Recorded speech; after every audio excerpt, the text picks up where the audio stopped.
Hello बच्चों, स्वागत है आप सभी का आपके अपने यूट्यूब चैनल कैमगू एकेडमी में, या इसको अपने शॉर्ट में सीजी एकेडमी भी कह सकते हैं। अब इस चैनल पर आपको जो है वो एग्रीकल्चर जो आपका सब्जेक्ट है, जैसे 12वीं एग्रीकल्चर, उसमें एग्रीकल्चर केमिस्ट्री से रिलेटेड जो है वो अपने सिलेबस जो है वो लगभग अपने कह सकते हैं 2 महीनों में कंप्लीट क्रैश कोर्स रहेगा। अपनी पूरी कोशिश ये रहेगी कि अपने जो है वो 1 से 2 महीने में इस पूरी बुक का अच्छे से सिलेबस कर सकें, जिसमें इस बुक में जो इम्पोर्टेंट क्वेश्चंस है वो हो गए, इसमें एमसीक्यू, फिलअप्स या फिल इन द ब्लैंक्स जो होते हैं, छोटे क्वेश्चन, बड़े क्वेश्चन, या इसमें क्या क्या इम्पोर्टेंट हो सकता है, उन सारी चीज़ों पर अपन जो है वो ध्यान देंगे। सबसे पहले अगर अपनी बात करें तो यहाँ पर सबसे पहले जो चैप्टर है वो है चैप्टर नंबर फर्स्ट, जिसका नेम है मृदा, खनिज और चट्टानों का अपक्षय और मृदा का निर्माण। ये जो इसका फर्स्ट चैप्टर है और इसकी ये हेडिंग भी है। इसका मतलब अपने पास यहाँ पर 3 चीजें होंगी। एक तो होगी मृदा, एक इसमें चीज आएगी कौन सी, मृदा, दूसरा इसमें आएगा खनिज, और तीसरी इसमें जो चीजें आएंगी वो होगी यहाँ पे चट्टानों का अपक्षय कैसे हो रहा है और उससे मृदा का निर्माण कैसे हो रहा है। तो सबसे पहले अब आप हेडिंग में भी देख सकते हो कि सबसे पहले यहाँ पे जो है वो है मृदा। तो सबसे पहले इसमें जो टॉपिक है वो भी कौन सा आएगा, मृदा आएगा। तो सबसे पहले अगर मृदा शब्द की अपनी बात करें तो यहाँ पर देखो क्या लिखा हुआ है कि मृदा शब्द की उत्पत्ति जो है वो लैटिन भाषा के सोलम शब्द से हुई है। कि शब्द से हुई, ध्यान रखना आप, कि सोलम शब्द से हुई, जिसका शाब्दिक अर्थ यानी बाय वर्ड मीनिंग क्या होता है, फ्लोर या फर्श। लैटिन भाषा का शब्द है ये, या इसको ग्रीक भाषा का भी कह सकते हैं। और ये पृथ्वी की सबसे ऊपरी परत होती है, क्योंकि अपने को पता है कि पृथ्वी की सबसे ऊपर जो है वही मृदा, उसके नीचे अलग अलग कोर्स जो है वो आती रहती है। और मृदा को जो है अपने एक त्रिविमीय पिंड कंसिडर किया जाता है, ध्यान रखना, त्रिविमीय पिंड कंसिडर किया जाता है। कौन सा, प्राकृतिक पिंड। त्रिविमीय इसलिए कंसिडर करते हैं क्योंकि इसमें लंबाई भी होती है, चौड़ाई भी होती है और गहराई भी होती है। अब आप सोचोगे कि त्रिविमीय कैसे है, अपने तो लंबाई चौड़ाई गहराई देखी नहीं। एक्चुअल में जो मृदा होती है वो उसमें छोटे छोटे क्रिस्टल होते हैं, तो उस क्रिस्टल की एक फिक्स लंबाई होती है, चौड़ाई होती है और ऊंचाई या गहराई आप उसको कह सकते हो, वो तीनों होती है। इसलिए इसको क्या कहते हैं, त्रिविमीय पिंड। और प्राकृतिक इसलिए क्योंकि मृदा का निर्माण जो है प्राकृतिक रूप से हुआ है, उसमें जो मानव है उसका बहुत ज्यादा योगदान कुछ नहीं रहा, वो प्राकृतिक रूप से हुआ है। अच्छा, नेक्स्ट अगर अपने बात करें तो जो मृदा होती है वो पौधों के लिए क्या क्या प्रोवाइड कराती है। देखो, एक तो पौधों को बड़ा होने के लिए यांत्रिक आधार यानी मैकेनिकल सपोर्ट देती है। दूसरा, उसके लिए जल की व्यवस्था करवाती है। और पोषक तत्व भी अपने को पता है ज्यादातर जो होती हैं वो मृदा से ही प्राप्त होते हैं। अब अगर बात करें ना अपने, तो मृदा की जो ऊपरी सतह, यहाँ पर देखो क्या लिखा है, असंगठित खनिज पदार्थ है। ये कई जगह कुछ खनिज पदार्थ मिलेंगे, दूसरी जगह अलग प्रकार के मिलेंगे, तीसरी जगह अलग प्रकार के मिलेंगे, मतलब संगठित नहीं है, अलग अलग जगहों पे अलग अलग प्रकार के खनिज पदार्थ वहां पर देखने को मिलते हैं। अब यहाँ पे जो है वो 2 डेफिनेशन दे रखी है मृदा की। और वैसे तो मृदा की आप परिभाषा जो है ऊपर जो है वो लिख सकते हो कि मृदा शब्द की उत्पत्ति जो है वो सोलम शब्द से हुई है, जिसका अर्थ होता है फ्लोर अर्थात फर्श। लेकिन अगर वो बाई नेम पूछते हैं कि आप जो जोफे और मार्बट के अनुसार जो है मृदा की परिभाषा बताओ, तो आपको फिर यही परिभाषा बतानी पड़ेगी। जैसे यहाँ पर दे रखी है, ये किसके अनुसार है, जोफे और मार्बट के अनुसार जो परिभाषा है। ध्यान रखना, ये जरूरी है कि नेम के अकॉर्डिंग अपने को परिभाषा ध्यान हो। 2 है, पिछली बार नहीं आई थी, तो पूरी संभावना है इस बात की कि हो सकता है कि 1.5 नंबर का क्वेश्चन ही आए। तो मृदा क्या है इसके अनुसार, कि मृदा एक प्राकृतिक पिंड है। यही बात हमने शुरुआत में बात की थी, कि जो कि विभिन्न प्राकृतिक पदार्थों पर प्राकृतिक बलों के प्रभाव से विकसित हुई है। जैसे मान लो कि पुराने टाइम में बहुत बड़ी बड़ी चट्टानें थी, उन चट्टानों पर प्राकृतिक बल लगे, जैसे वो हवा हो सकता है, वो बिजली का कड़कना हो सकता है, वो बाढ़ हो सकता है, वो भूस्खलन हो सकता है वो। और आगे ये बोल रहा है कि भिन्न भिन्न गहराइयों के खनिज और कार्बनिक अवयवों के संस्तरों के अनुसार इनके भेद किए जा सकते हैं। संस्तर देखो क्या होते हैं, अपने अभी आएंगे जस्ट आगे। आप एक बार के अलग अलग लेयर्स होती है जिसमें अलग अलग प्रकार की मिट्टी जो होती है पाई जाती है। और ये संस्तर जो होते हैं, इसमें क्या कह रहा है कि नीचे स्थित पैतृक पदार्थों से आकारिकी, आकारिकी मतलब आकार में, भौतिक गुण में, बनावट में, रासायनिक गुणों में, संगठन में और जैविक लक्षणों से क्या रखते हैं, विभिन्नता रखते हैं। क्या कह रहे हैं कि ये जो गुण है इनके, ये अपने पैतृक पदार्थ कौन से होते हैं, जिनसे वो मिट्टी बनी है। कौन से होते हैं पैंतरक पदार्थ? ध्यान रखना कि पैंतरक पदार्थ वो होते हैं जिनसे वो मिट्टी बनी होती है।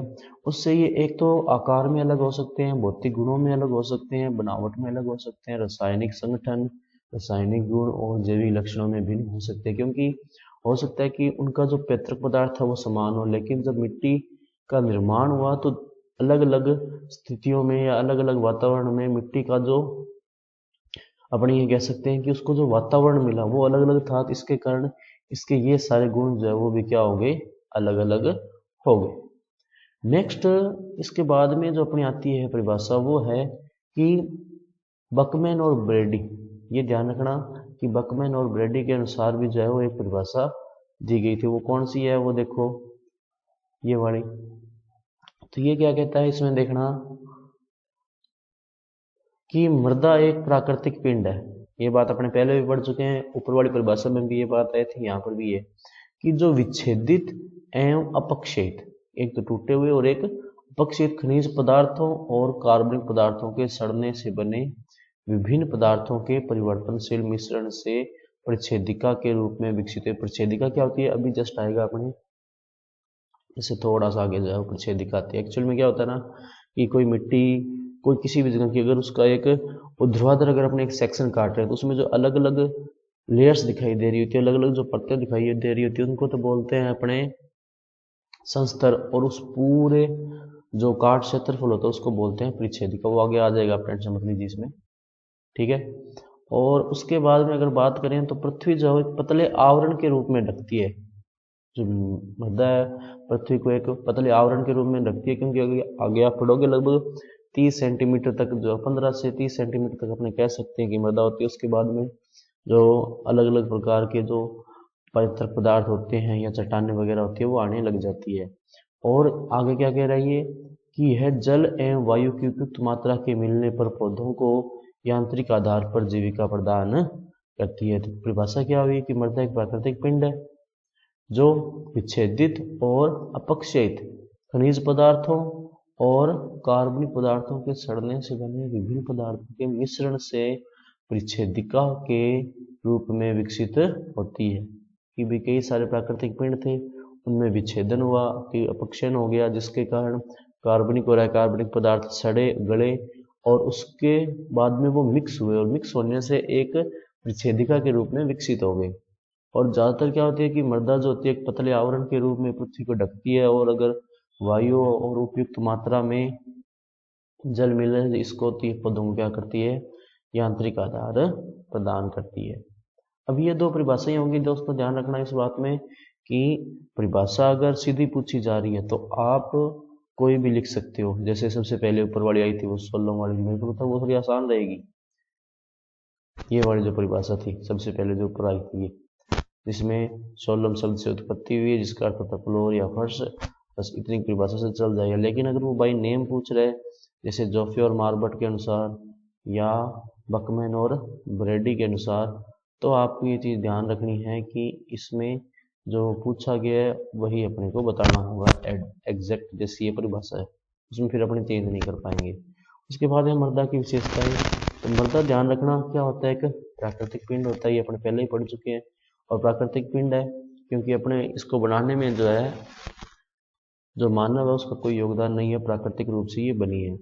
और यह पादप वृद्धि के लिए प्राकृतिक माध्यम है। सही बात है कि पादप यानी पौधे जो होते हैं वो सारे के सारे किस में वृद्धि करते हैं? लगभग मिट्टी में या मृदा में वृद्धि करते हैं। इसलिए क्या है? ये पादप वृद्धि का प्राकृतिक माध्यम और कृत्रिम रूप से इसका संश्लेषण नहीं हो सकता। ये सही बात है, अपने को पता भी है कि मिट्टी का निर्माण जो है प्राकृतिक रूप से ही संभव है। अपने अगर चाहें कि हम जो कृत्रिम रूप से मिट्टी बना लेंगे तो ऐसा संभव नहीं है। नेक्स्ट इसमें देखो क्या है,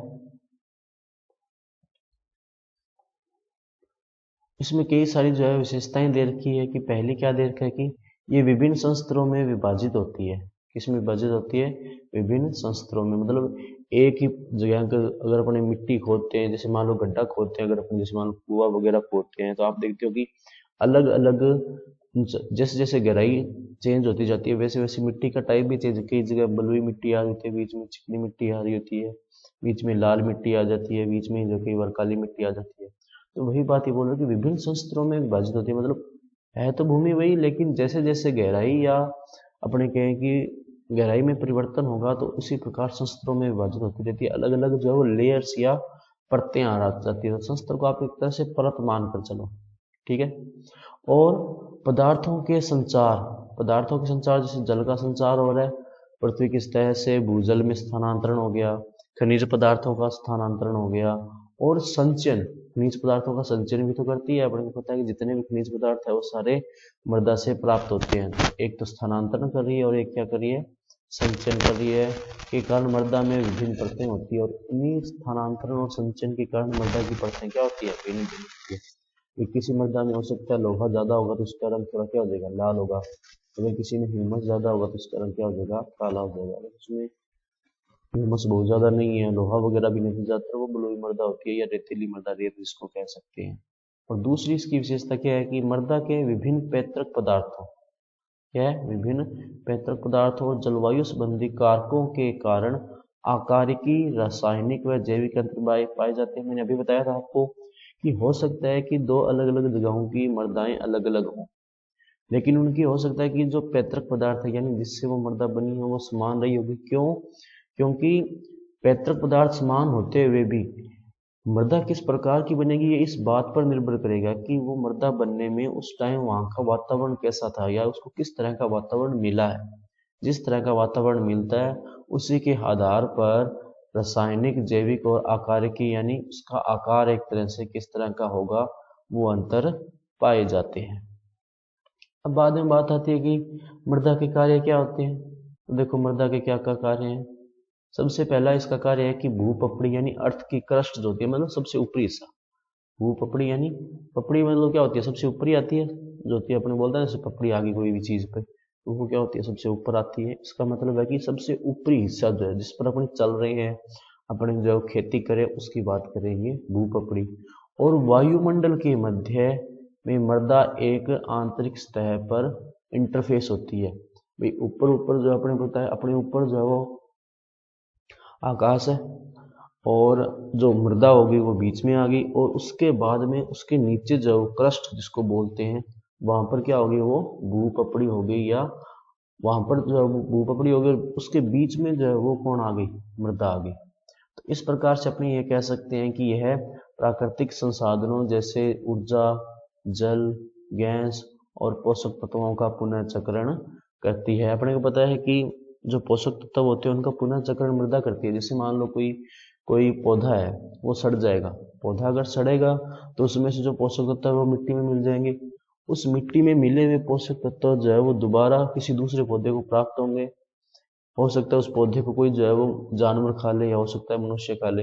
अब उस जानवर की भी जब मृत्यु होगी तो अपने उसको क्या होगा, उसको दफनाएंगे अपने मृदा में। दफनाने से क्या होगा कि उसका अपघटन होगा, विच्छेदन होगा, यानी वो उसकी बॉडी जो है डिकम्पोज हो जाएगी और उसके बाद में दोबारा अपने को वो जो पोषक तत्व है दोबारा कहाँ मिल गए, मिट्टी मिल गई। तो रिसाइकलिंग करिए अपने पोषक तत्वों को। इसके अलावा आप लोहे का भी एग्जाम्पल ले सकते हो। जैसे लोहा होता है वो प्राप्त हुआ है अपने को मिट्टी से, लेकिन धीरे धीरे अगर मान लो अपने को लोहा कहीं पर रखा हुआ तो धीरे धीरे उसमें जंग आएगा। जंग लगने के कारण धीरे धीरे लोहा जो है वो समाप्त होकर मिट्टी के अंदर मिल जाएगा। उसके बाद में है कि मृदा पौधों की वृद्धि के लिए यांत्रिक आधार प्रदान करती है। ये बात अभी आई थी थोड़ी देर पहले। जल प्रदान करती है और पोषक तत्व प्रदान करती है। और एक और बात यहाँ पे ध्यान देना इंपॉर्टेंट है ये कि पादप की जड़ों को ऑक्सीजन प्रदान करती है। ज्यादातर आपने सुना है कि जो पौधे होते हैं वो कार्बन डाइऑक्साइड लेते हैं और ये बात सही भी है, लेकिन वो बात सही है सिर्फ पौधे की पत्तियों के लिए। पौधे की जो जड़ें होती है वो हमेशा ही क्या, कौन सी गैस ग्रहण करती है, ऑक्सीजन गैस ग्रहण करती है। इस बात का आप ध्यान रखिएगा, इंपॉर्टेंट है ये कि पादप की जो जड़ें होती है वो ऑक्सीजन ग्रहण करती है। और मृदा सूर्य की उष्मा को भी क्या करती है, भंडार करती है। कि सूर्य की जो उष्मा आ रही है वो अपने को पता है डायरेक्ट जो पृथ्वी पे गिर रही है, और पृथ्वी पे गिरने से क्या होता है कि वो उष्मा जो है वो स्टोर होती है, या ये कह सकते हैं कि उष्मा जो है वो मृदा के अंदर भंडारित हो रही है और उससे वृद्धि करते हुए पौधों को प्रदान करते हैं। क्योंकि रात के टाइम जो है वो पौधों को उष्मा की आवश्यकता होती है और रात के टाइम सूरज तो होता नहीं है, तो फिर वो पौधों को कैसे मिलेगी, वो मिलती है उनको उस मिट्टी से, उस मृदा से। क्योंकि उसने क्या किया कि दिन में जो सूर्य की उष्मा आई, उसने उसको ग्रहण कर लिया, या उसको कह सकते हैं कि अपने पास स्टोर कर लिया, और जब आवश्यकता हुई तो फिर ये पौधों को दी गई। उसके बाद में है तीसरा इसका काम कि मृदा की ऊपरी सतह कृषि फसलों के उत्पादन के लिए प्रयोग होती है। तो अपने को पता ही है, अपना जो पूरा एग्रीकल्चर सब्जेक्ट है वो इसी पर तो है कि फसलों का उत्पादन, और अपने को पता है सबसे ऊपरी सतह पर ही खेती की जाती है। ऐसा तो है नहीं कि अपने जो 10 फीट गहरा गड्ढा खोदते हैं और उसके अंदर फसलों की खेती की करें। तो ऊपरी सतह जो फसलों के उत्पादन के लिए प्रयोग करती है। मृदा विभिन्न जीवों के लिए प्राकृतिक निवास स्थान है। जीवों में अपने भी शामिल हैं, अपने भी मृदा के ऊपर ही तो रह रहे हैं। ऐसा तो है नहीं कि अपने जो बंकर्स बना रखे हैं सरों ने और बंकर्स में या गुफाओं में रह रहे हैं। और मृदा का प्रयोग इमारतों के निर्माण में होता है, सड़कें बनाने में, निरर्थक पदार्थों को मिलाने में किया जाता है। अगला है मृदा का अध्ययन। अब मृदा का अध्ययन जो है वो दो रूपों में होता है। पहला होता है पेडोलॉजी और दूसरा होता है मृदा शास्त्र। इनके जो ये नेम है पेडोलॉजी, इसको ध्यान रखना कि ये किससे रिलेटेड है, और ये मृदा शास्त्र एडोफोलॉजी जो है इसको भी थोड़ा ध्यान रखना। तो पेडोलॉजी क्या होता है कि मृदा को एक प्राकृतिक पिंड मानता है पेडोलॉजी, और यह विज्ञान मृदा के जन्म, उसके निर्माण, शुरुआत में कैसी बनी, उसमें वो किस तरह से परिवर्तन हुए, और उसके बाद में वितरण, ये अलग अलग जगहों पे मृदाएं अलग अलग कैसे हुई। और दूसरा है मृदा शास्त्र। इसमें जो है वो मृदा का अध्ययन जो है वो उच्च पादप समुदाय के दृष्टिकोण से किया जाता है। वैसे डेफिनेशन है इसमें, और ज़्यादा इसमें कुछ है नहीं।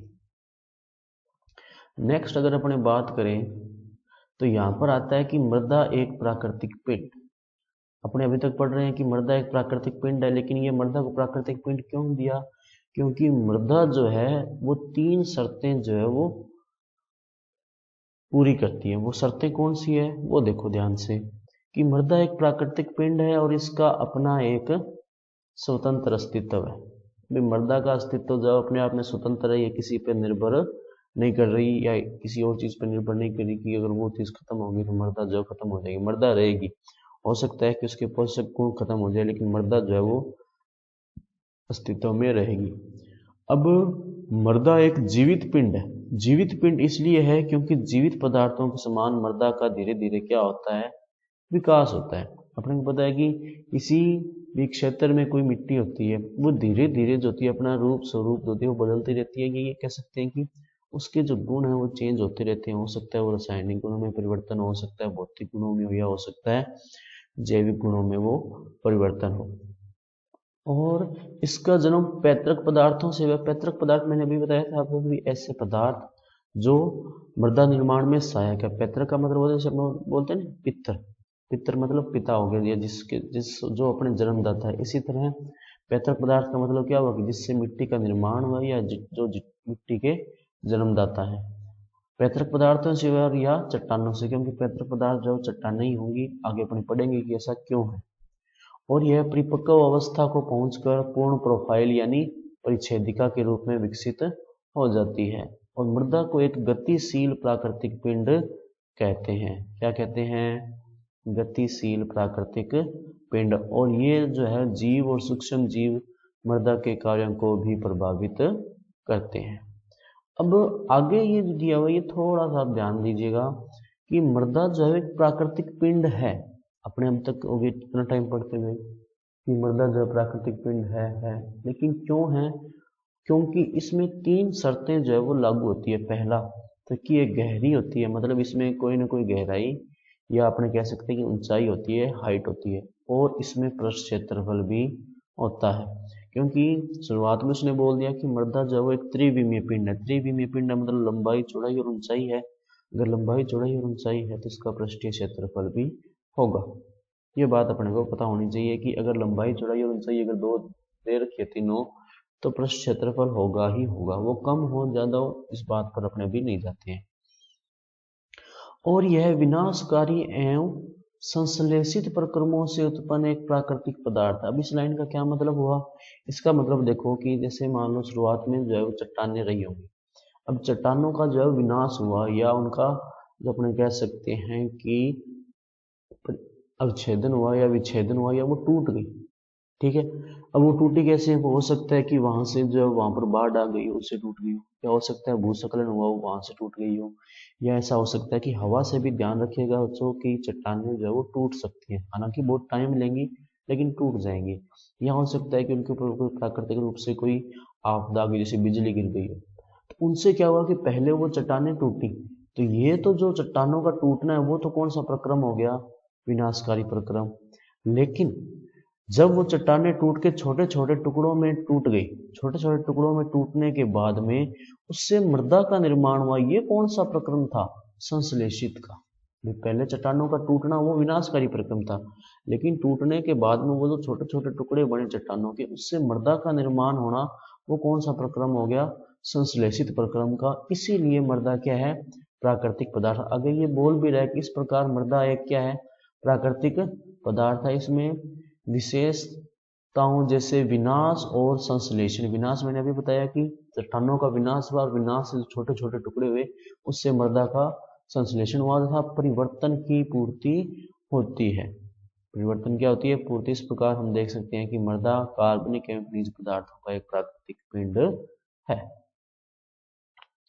आगे है कि पौधों की वृद्धि को प्रभावित करने वाले कारकों को 3 भागों में विभाजित किया गया है। अपने को पता है कि जलवायु जब वो प्रभावित करेगी, एक वहाँ पर बायोलॉजिकल स्ट्रक्चर, या जो अपने ये कह सकते हैं कि जीवीय संरचना वो किस तरह की है, और एक मृदा कारक की वहाँ की मृदा कैसी है। एग्जाम्पल के लिए देखो, जैसे कहीं पर हो सकता है कि जलवायु अच्छी ना हो और वहाँ पर जीवाश्म मृदा में बहुत ज़्यादा हो या जीवीय पदार्थ बहुत ज़्यादा हो, और मृदा जो है वो भी अच्छी हो, लेकिन जलवायु अगर अच्छी नहीं होगी तो वहाँ पर फसलों का या पादप वृद्धि जो है वो वृद्धि नहीं कर पाएंगे।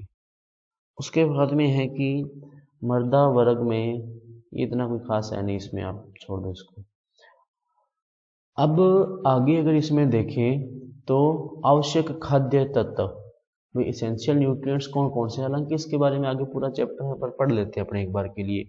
सबसे पहले आता है इसमें कार्बन, फिर hydrogen, oxygen, nitrogen, phosphorus, potassium, calcium. ध्यान रखना, कार्बन, हाइड्रोजन और ऑक्सीजन जो है वो पौधे में सबसे बड़ा हिस्सा रखते हैं, और उसके बाद में नाइट्रोजन, फास्फोरस और पोटेशियम आते हैं। ये जो 3 है, नाइट्रोजन, फास्फोरस और पोटेशियम, इनको अपने आवश्यक या मुख्य पोषक तत्व भी कहते हैं, और कैल्शियम, मैग्नीशियम और सल्फर वगैरह उसमें आगे आते जाते हैं।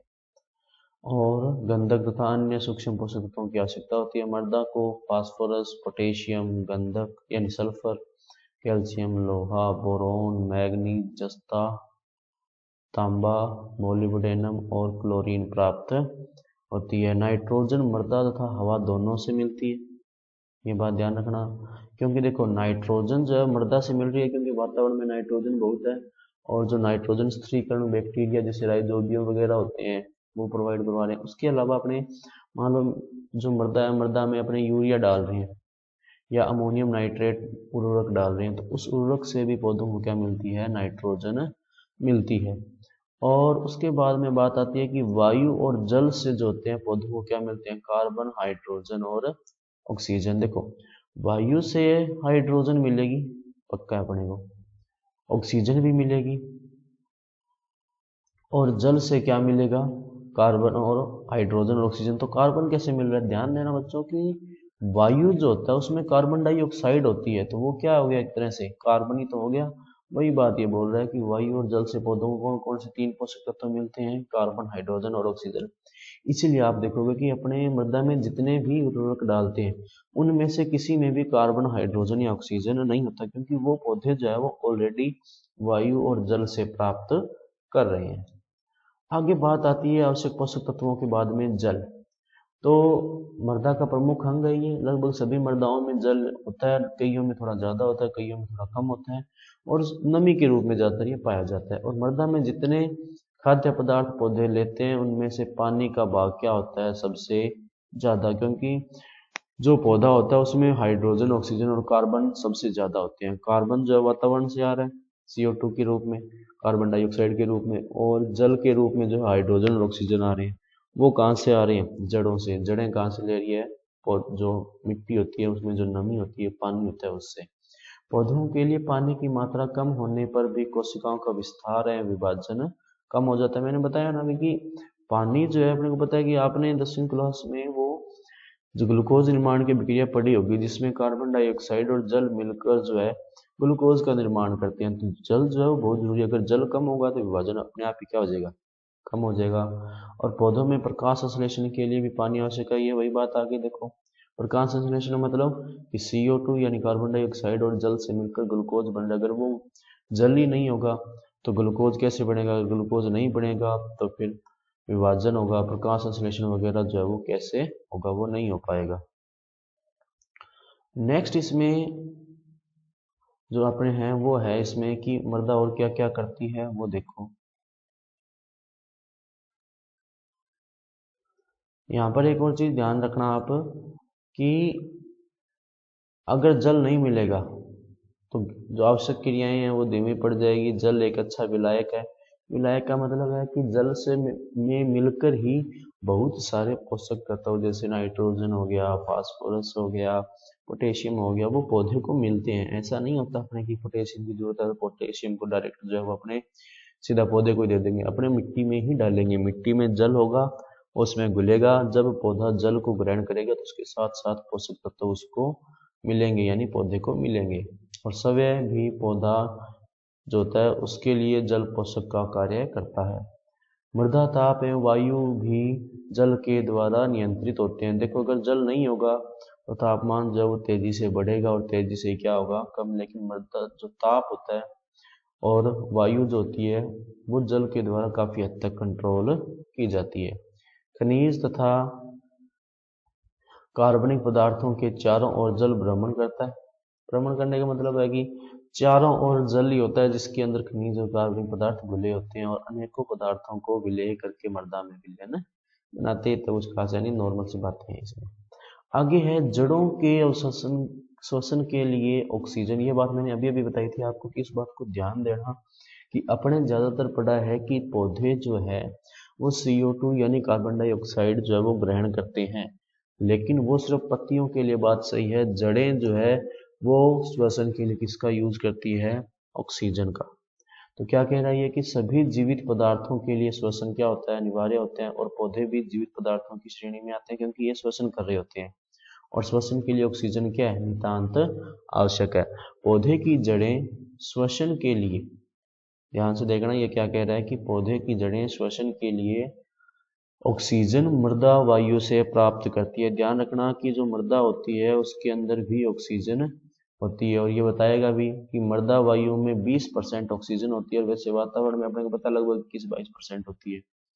और ऑक्सीजन होती है, नाइट्रोजन कितनी होती है, 79.01%। ये ध्यान रखना बच्चों कि ये जो संगठन दे रखा है ऑक्सीजन का, नाइट्रोजन का, कार्बन डाइऑक्साइड का, ये मृदा के अंदर दिया हुआ है कि मृदा के अंदर कितनी ऑक्सीजन होती है, कितनी नाइट्रोजन होती है।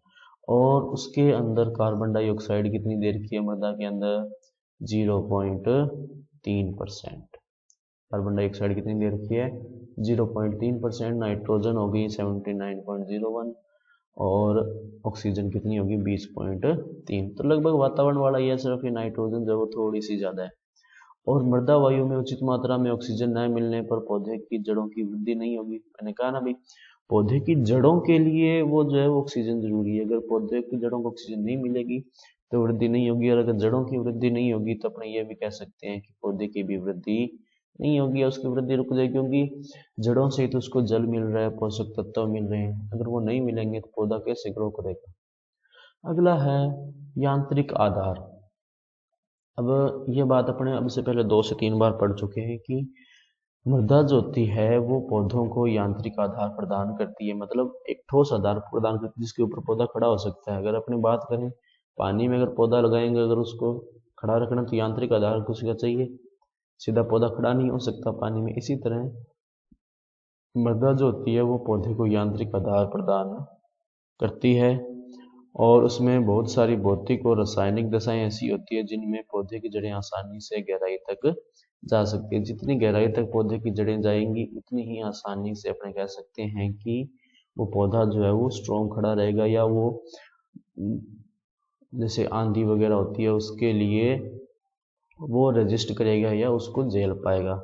ये मृदाएं आदर्श होती है क्योंकि इनमें वृद्धि करने के लिए पवन दृढ़ यानी कि जल को सहन, जो अपने वायु होती है उसके बहाव को सहने वाली जल भाव सह, मतलब जल की कमी को सहन करने के लिए जो क्षमता चाहिए वो होती है।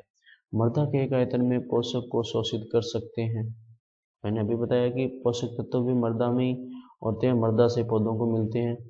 और पौधे की जड़ें प्राकृतिक या कृत्रिम कड़ी परतों, उर्वरा संस्तरों, नमी की अत्यधिक एवं न्यूनतम मात्रा तथा विषैले विलेय लवणों की उपस्थिति में उचित प्रकार से या बिल्कुल भी वृद्धि नहीं कर सकते।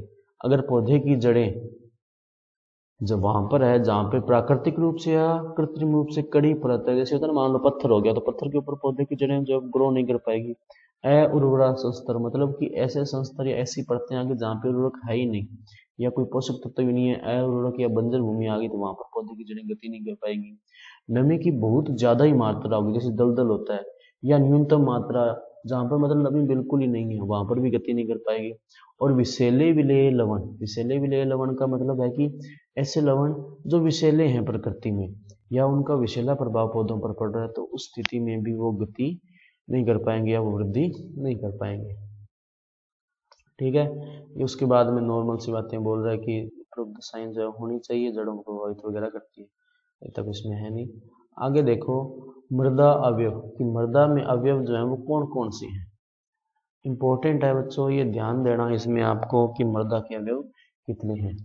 तो आज अपने जो अपनी क्लास यहीं पे खत्म करते हैं। मृदा अवयव वैसे मैं बताता हूँ आपको कि 3 तरह के होते हैं, ठोस, द्रव और गैस। उसमें 50% ठोस होता है और बाकी 50% जैव, द्रव और गैस होता है।